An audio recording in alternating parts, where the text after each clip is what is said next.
Hello દોસ્તો, world in box YouTube ચેનલની અંદર આપ સર્વનું હાર્દિક સ્વાગત છે।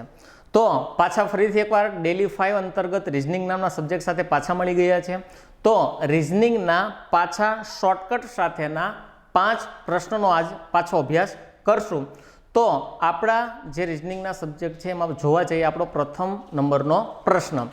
તો મેં અગાઉ પણ તમને કીધેલું છે કે ભાઈ રિઝનિંગ બે પ્રકારનું બને છે, એક વર્બલ અને એક નોન વર્બલ। તો જોવા જઈએ તો આપણી પાસે નોન વર્બલ હવે એક ચેપ્ટર આવે છે સમસંબંધ, જેને આપણે એનાલોજી કહીએ છીએ।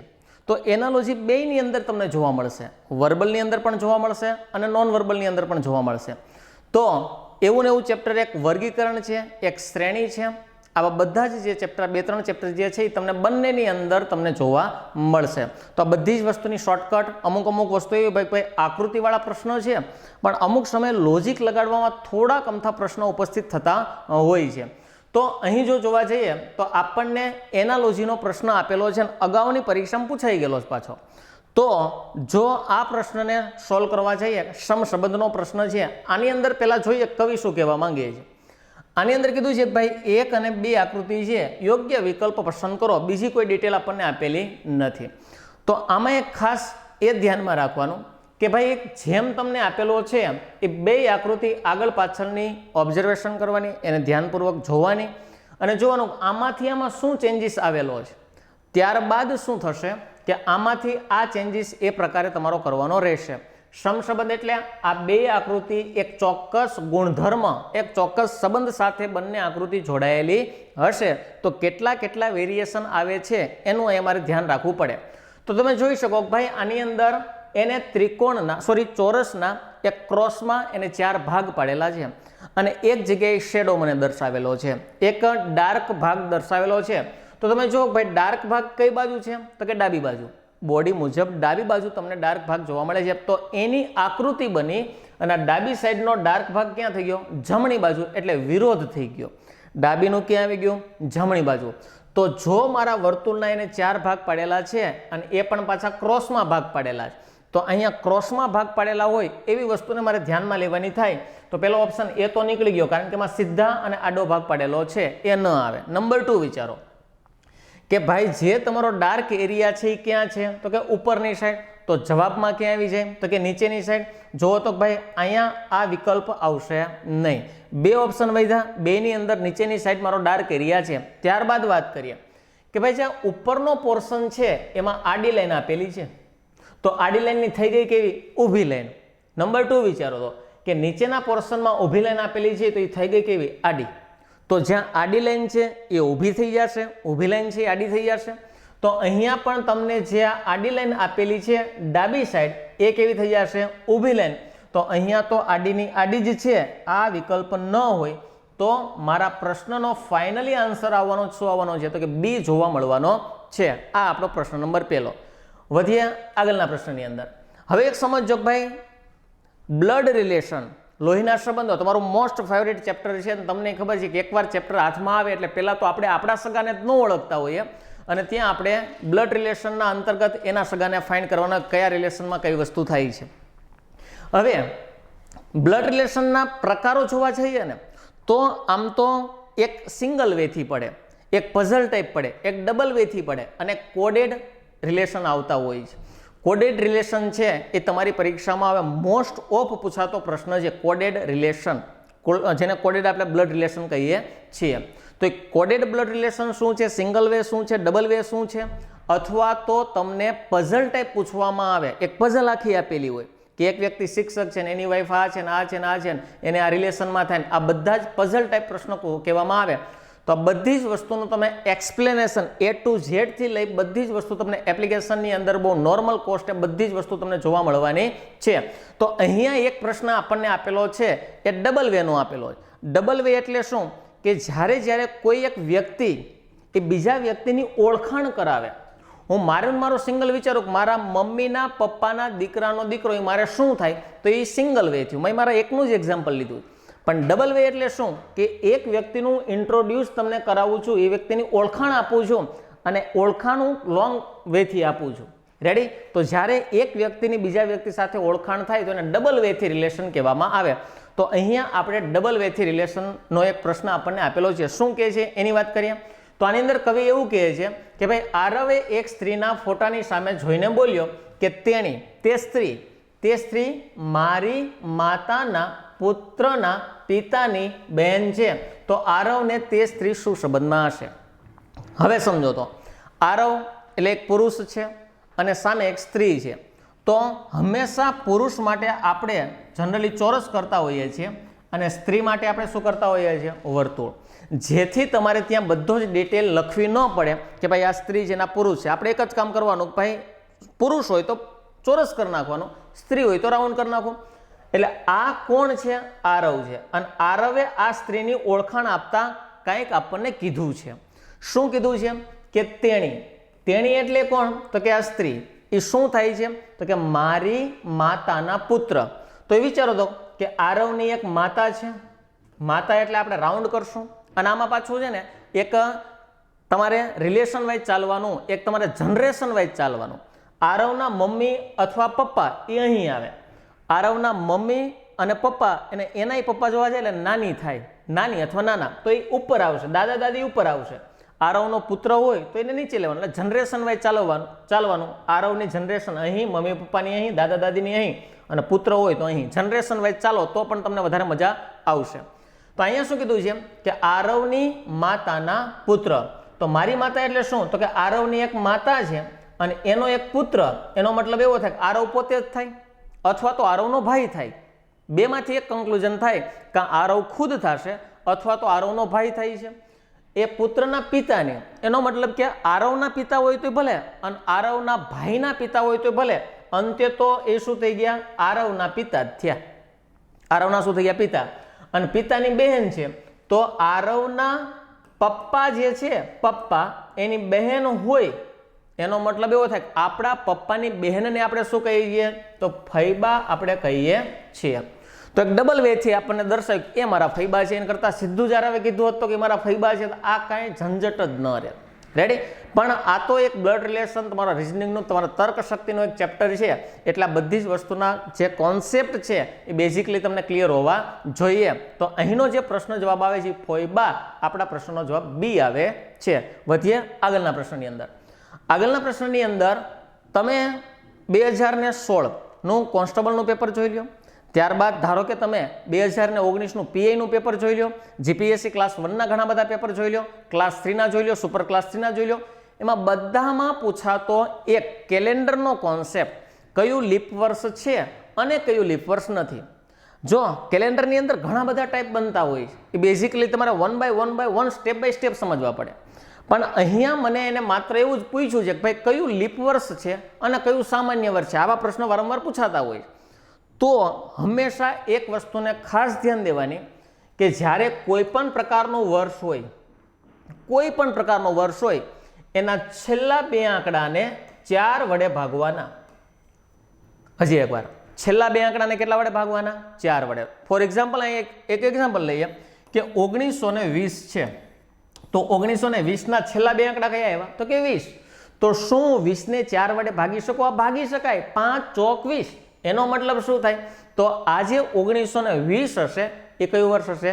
લીપ વર્ષ હશે. ભાગી શકાય તો લીપ વર્ષ, અન્યથા સામાન્ય વર્ષ. પણ આવું કોઈ દિવસ આપણે જનરલી બહુ ઓછું વિચારતા હશો, જેને આવડે છે એને આવડે જ છે કે આ 4 વડે જ શું કામ ભાગ્યા? શું કામ 8 વડે ન ભાગ્યા? શું કામ 12 વડે ન ભાગ્યા? શું કામ 16 વડે ન ભાગ્યા? શું કામ આને 4 વડે જ ભાગ્યા? એટલે આનો જવાબ તમને બધાને આવડતો હોય કે સાહેબ લીપ વર્ષ દર 4 વર્ષે આવે છે, એટલા માટે આપણે આ સંખ્યાને 4 વડે ભાગીએ છીએ. પણ કોઈ દિવસ એવું વિચાર્યું કે ભાઈ છેલ્લા બે આંકડાને શું કામ છેલ્લા બે આંકડાને 4 વડે ભાગવાના? કારણ કે લીપ વર્ષ શોધવા માટે મારે આખી સંખ્યાને ભાગવી પડે. તો આ કોન્સેપ્ટનો જવાબ તમને જો કદાચ મૂંઝવતો હોય અથવા તો અમુકને થયો જ ન હોય કે આવો પ્રશ્ન કાંઈ નહીં ભાઈ, આપણે તો જવાબથી મતલબ છે ને, મને મારા પ્રશ્નનો જવાબ મળી જાય છે, બીજી કંઈ રામાયણ નહીં. પણ જો આ પ્રશ્ન તમને મનમાં ઉપસ્થિત થયો હોય અને થવો જોઈએ તો એક સોલ્યુશન આપી દઉં કે જો છેલ્લા બે આંકડાને, આમાં વિભાજ્યની ચાવી કામ લાગે, જો છેલ્લા બે આંકડાને 4 વડે નિશેષ ભાગી શકાય, એનો મતલબ એવો થાય આખી સંખ્યાને 4 વડે નિશેષ ભાગી શકાય. ધારો કે 13, 5, 7, 9, 2 અને 4. મારે એટલું જ ચેક કરવું છે કે શું આ સંખ્યાને 4 વડે નિશેષ ભાગી શકાય? તો આખી સંખ્યાને નહીં ચેક કરવાની, વિભાજ્યની ચાવી શું કહે છે? છેલ્લા 2 આંકડા. શું છેલ્લા 2 આંકડા 24 જે છે એને 4 વડે નિશેષ ભાગી શકાય? આ ભાગી શકાય. 6 ચોક 24. એનો મતલબ એવો થાય કે આ 13,57,924 છે ને એ આખી સંખ્યાને નિશેષ ભાગી શકાય. કેટલાની ચાવી આવી? 4ની. તો તમને બધી જ ચાવીઓ આવડતી હોવી જોઈએ. બધું જ વસ્તુ કામ લાગશે. ચાવીઓ દરેક ચેપ્ટરમાં કામ લાગશે. આવી આપણે 1 થી 25 સુધીની ચાવીઓ કરાવેલી છે. 1 થી 25 સુધીની આવડી જાય, કોઈ પણ પ્રકારનો પ્રોબ્લેમ ઉપસ્થિત ન થાય.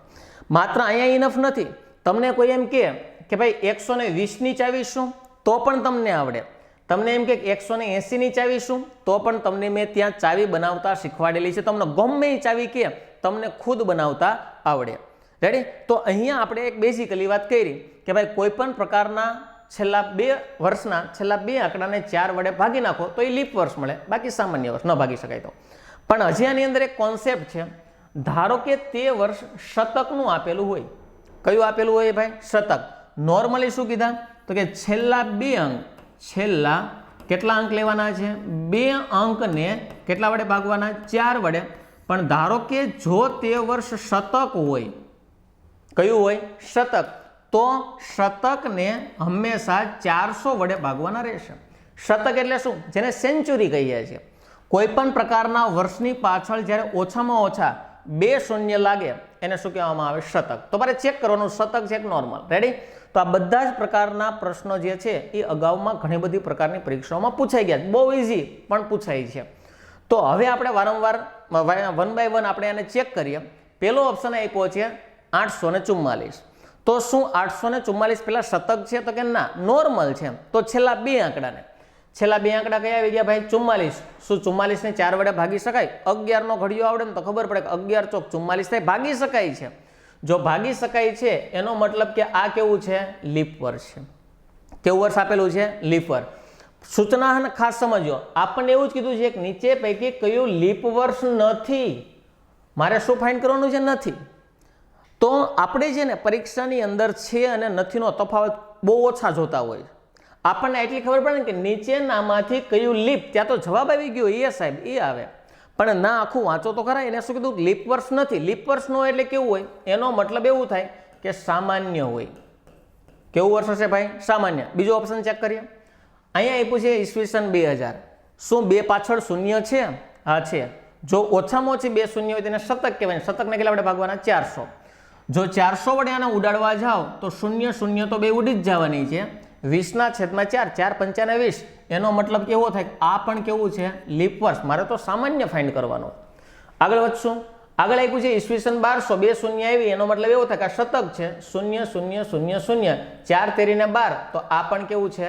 લીપ વર્ષ જ છે. તો 3 લીપ વર્ષ મળ્યા. A, B અને C માં જવાબ ન હોય તો બાકી હોય તો D. એ જ મારો જવાબ હોય. તો ન ચેક કરો તો પણ તમારો જવાબ શું આવી જશે? D. પણ ધારો કે ચેક કરો તો ઈસવીસન 1700 જે છે ડિવાઇડેડ બાય તમે 400 કરવા જશો, 0 0 0 0 ઉડી જાય.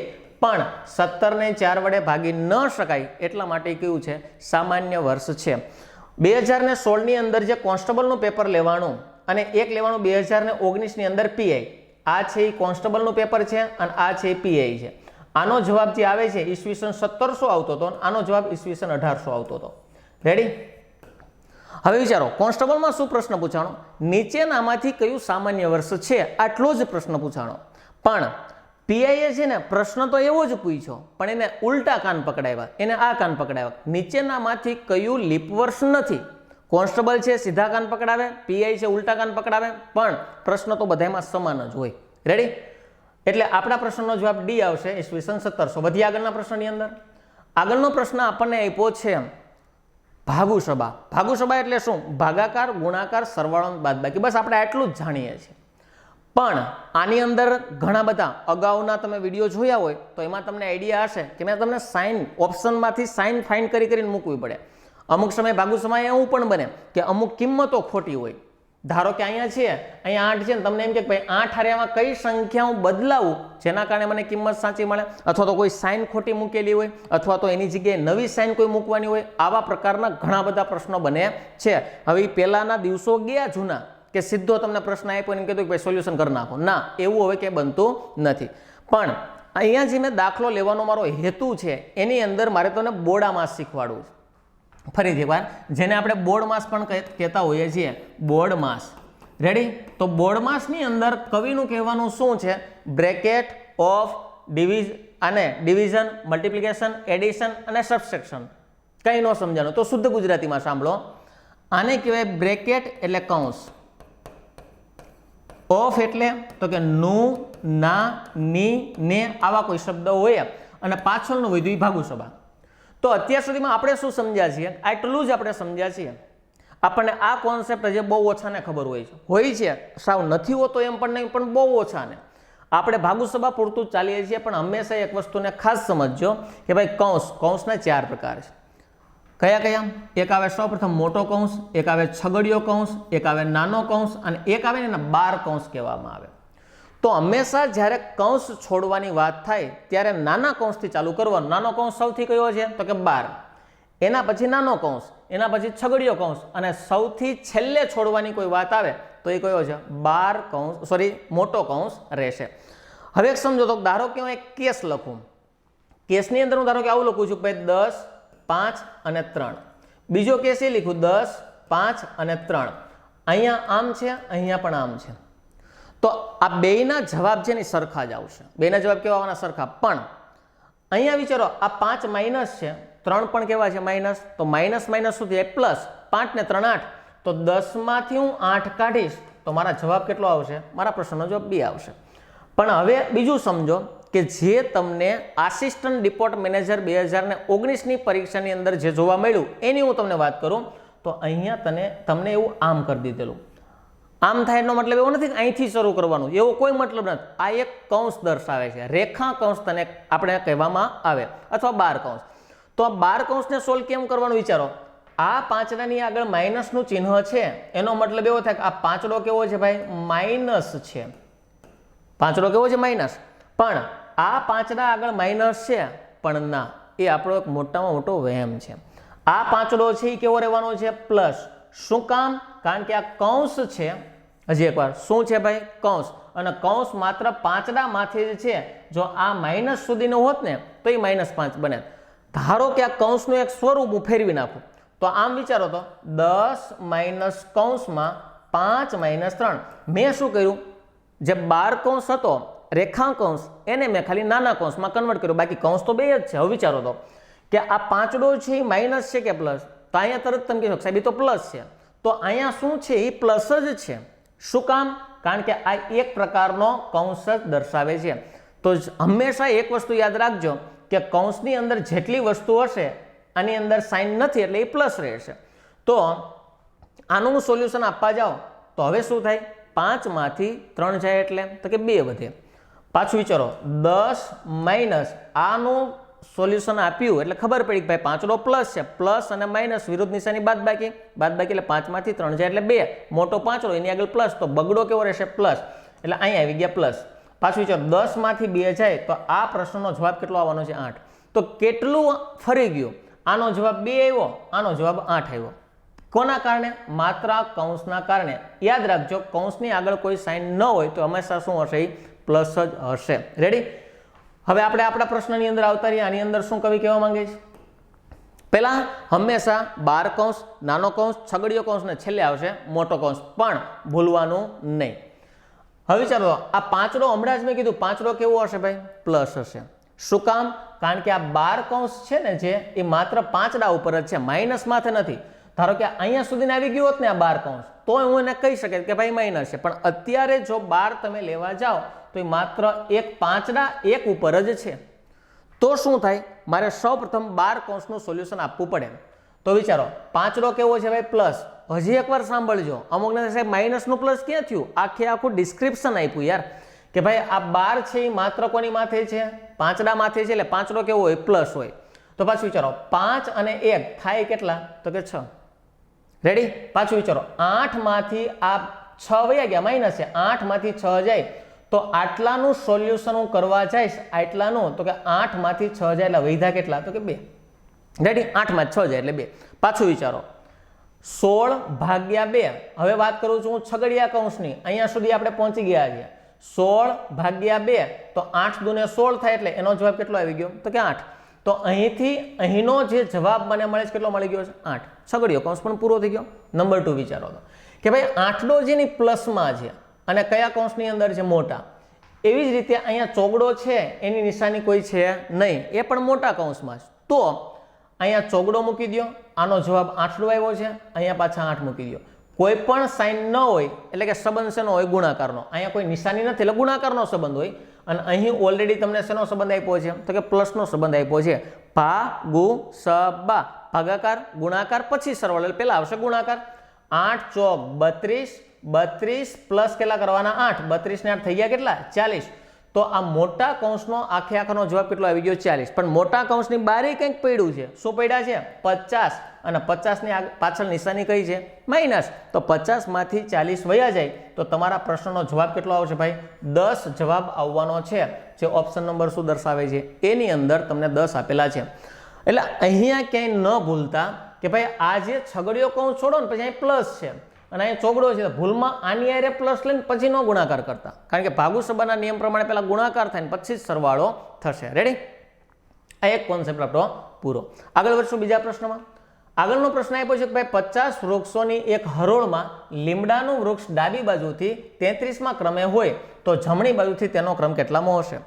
હવે કાંઈ કંઈક શોર્ટકટ તમને કોઈ અલગ અલગ પ્રકારના સ્ટેજ ઉપરથી તમને જાણવા મળતી હોય છે કે કુલ ક્રમ આપ્યો છે, એમાંથી એક બાજુનો ક્રમ માઇનસ કરો અને +1 કરો એટલે તમને બીજી બાજુનો ક્રમ મળી જાય. હાલો એને આપણે ધ્યાનમાં લઈએ કે ભાઈ કુલ સંખ્યા કેટલી આપી છે તો કે 50. કુલ સંખ્યા કેટલી આપી છે 50. એમાં એક બાજુનો ક્રમ કેટલો આપ્યો છે તો કે 33. તો 50 માંથી હું 33 ને બાદ કરી દઉં તો વૈધા કેટલા ભાઈ 17. 50 માંથી 33 કાઢવામાં શું હોય અઘરું છે. 50 માંથી 30 જાય એટલે 20 ને 20 માં 3 જાય એટલે 17. પ્લસ કેટલા કરી દેવાના તો કે 1 કરી દેવાના એટલે 17 ને કેટલા થઈ ગયા 18મો ક્રમ તમારો આવવાનો છે. 18મો ક્રમ ઓપ્શન જોવા જઈએ તો ક્યાં આવે છે તો કે સી ની અંદર. હવે આ સૂત્ર તો તમને સમજાણું કે સાહેબ આ સૂત્રના માધ્યમથી ગણી નખાય છે, પણ આ બને છે કેવી રીતે એની વાત કરીએ. સમજો, ધારો કે એક આખી હરોળ છે. આ દાખલો બે રીતે હું તમને સમજાવીશ, તમને જેમ મજા આવે એમ. ધારો કે આખી શું છે ભાઈ હરોળ. હરોળમાં ટોટલ વૃક્ષો કેટલા હતા 50. 1 2 3 4 5 6 47 48 49 50 વૃક્ષો છે. હવે ને શું કીધું કે ભાઈ ડાબી બાજુથી એટલે એક વૃક્ષ મને ખબર પડી કે અહીંયા એક ઝાડવું છે જેને આપણે ટ્રી કહીએ છીએ, અહીંયા એક વૃક્ષ છે. તો ડાબી બાજુથી આ વૃક્ષનો ક્રમ કેટલામો હતો ભાઈ 33મો હતો. કેટલામો હતો 33મો. તો જમણી બાજુથી કેટલામો ક્રમ હશે એ મારે ફાઇન્ડ કરવાનો છે. તો એક કામ કરો ને કે આ 50 માંથી આનો ક્રમ કેટલામો હતો 33મો. તો 50 માં 33 બાદ કરી દો. શું કામ? આખી હરોળમાં 50, આ બાજુથી ક્રમ 33મો. હું 33 ને બાદ કરી દઉં તો મને આ બાજુ કેટલા વૃક્ષો હશે ને મને મળશે.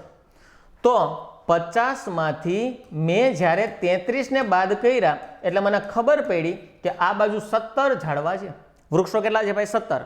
પણ મારે સ્પેશિયલી આ વૃક્ષનો ક્રમ ગણવો હોય તો હજી મારે વૃક્ષના ક્રમને એડ કરવો પડે. એટલે અહીંયા +1 કરીશ તો મારો ક્રમ કેટલામો થઈ જશે 18મો.